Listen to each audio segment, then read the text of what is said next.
Hello friends, 709 days of war. A brief update from the war zones.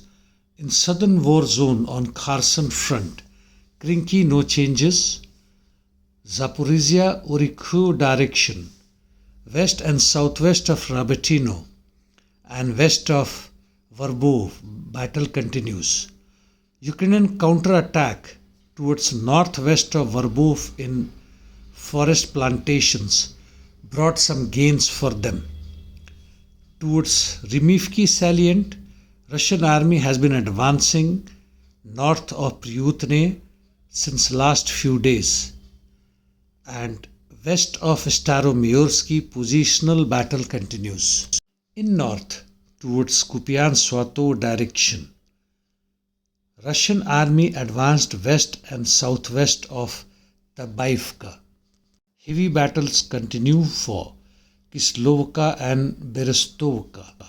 Russian army made some small gains towards Novosiliskoye. In Liman direction, heavy fight continues in Serebryansky forestry towards Bilogorovka. The Russians made advance towards Terny-Yampolovka more than 300 meters. This trend in this war zone is continuing for last a week plus. Fight is also towards Makivka, where Russian army has reached on the outskirts of this village. In east, north of Soledar, Siversky region, battle continues for Vesely and Sperny, no changes. On Bakhmut front in northern flanks, Ukrainians made some gains towards Bohdanivka. However, Russians advanced towards Krasnoye. Battle is going on in southern flanks towards Klishivka, no changes. No changes between Bakhmut and Avdiivka towards Gorlovka direction. In Avdiivka, Russians made small gains in southern part of it in private sector. This was despite Ukrainians' counter-attack for Tsar hunt, which they did not succeed. Russians made small gains towards Pervomaisky also. In north of Avdiivka, fight continues for Stepoe, Sivernoye and towards Okeretino direction. Russians managed some gains towards Novobakhmutovka, approximately 100 meters. They also made gains towards industrial zone, approximately 100 meters again. In Marinka towards west, Zorziivka and north of it, Russians made some gains. No changes towards Pobeda and Krasnogorovka. Towards Novomykhailivka, Russians made gains 100 to 150 meters, while Ugledar no significant changes. Russians expanded their control zone towards Sladkova, but incurred considerable losses due Ukrainians' drones.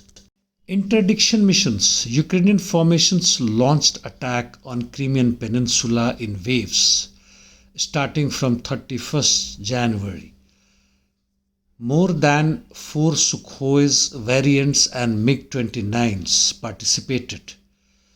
They followed with decoy missiles to confuse Russian air defense, and in waves later on with Shadow Storm / Scalp missiles. They also used cruise missiles, later on unmanned boats as well.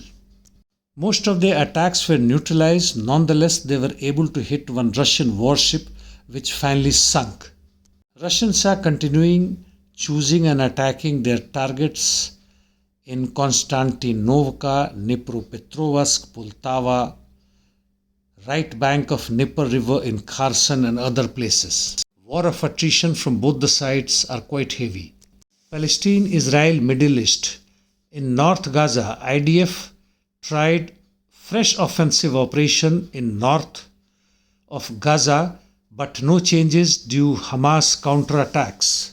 No significant changes in central and south Gaza. So far, as per report, IDF has dropped more than 60,000 tons of ammunition and Hezbollah continues its offensive operations through rockets against Israel. There are informations that Israel has agreed for ceasefire in Gaza, and Hamas' initial reaction is positive as per Qatar's foreign minister.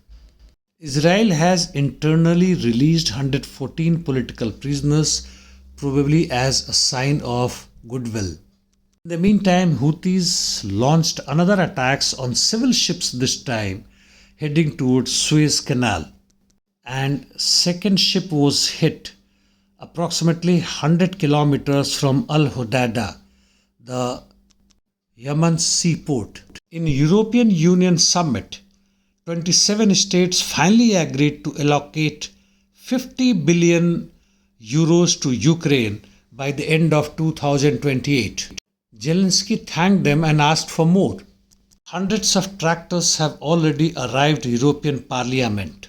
Farmer and workers' protests took place in Germany, France, Netherlands. 13,000 workers protested in Finland against government's latest labour laws.